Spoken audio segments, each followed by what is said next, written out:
É frequente Putin e o regime autocrático na Rússia, as elites pós-soviéticas, serem acusadas de serem antidemocratas. O que é verdade. A democracia liberal, do tipo parlamentar, na sua formação ocidental, o mundo onde nós vivemos, nós europeus, e o resto do mundo livre, temos essa percepção, de facto, que os russos não vivem em democracia, o que é verdade. A questão talvez seja diferente,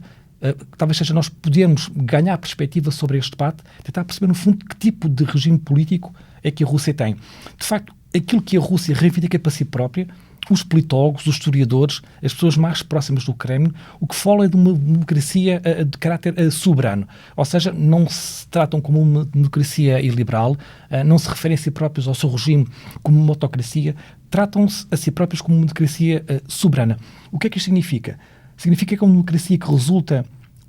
de todas as dinâmicas do processo histórico, ou seja, um acumulado de etapas que resulta neste sistema político contemporâneo, e sempre que o Ocidente avança para junto deste território, aquilo é visto como, no fundo, um ataque àquilo que é a própria soberania da Rússia e um ataque também às próprias formulações do Ocidente. Portanto, a primeira questão que eu acho que vale a pena ter em conta é isto, que a democracia soberana da Rússia assenta no seu próprio processo histórico, ou seja, os modelos ocidentais não são automaticamente declináveis neste tipo de experiência. A segunda dinâmica tem a ver com a própria força do Estado. Grande parte do poder político assenta nisto. O Estado é o garante da ordem, por um lado, e ao mesmo tempo, e é isto que às vezes é difícil de perceber no Ocidente, além do Estado forte ser o garante da ordem, é também a própria força da mudança. E esta aparente contradição é explicável e entendida quando nós olhamos um bocadinho para estes dois fatores. Por um lado, o fraco desenvolvimento da sociedade civil da Rússia, não tem a história de liberdade que têm as democracias ocidentais, e, por outro lado, tem a ver com a própria forma como os russos olham para os governantes. Acima de tudo, aquilo que se espera, e estou a falar, evidentemente, grosso modo, sobre os russos, não é? Com todas as desvantagens e potenciais erros que isto implica, mas se eu pudesse criar uma percepção geral sobre os russos, a ideia é esta, que o governante,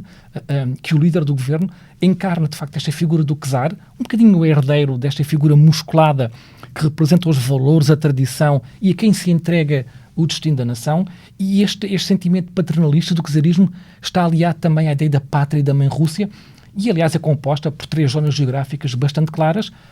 a Rússia, a Bielorrússia e a Ucrânia. Quando os povos eslavos olham para estes três territórios, eles não estão a olhar para a Rússia, não estão a olhar para a Bielorrússia, não estão a olhar para a Ucrânia. Estão a olhar, no fundo, para a pátria dos seus antepassados, para povos que têm uma herança comum, que têm um passado histórico que também ele é comum, e tudo isto significa, agora vou usar a perspectiva nacionalista dos russos, significa, de facto, também a Rússia.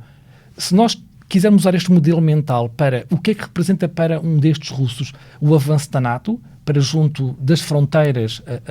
da própria mãe Rússia, ou seja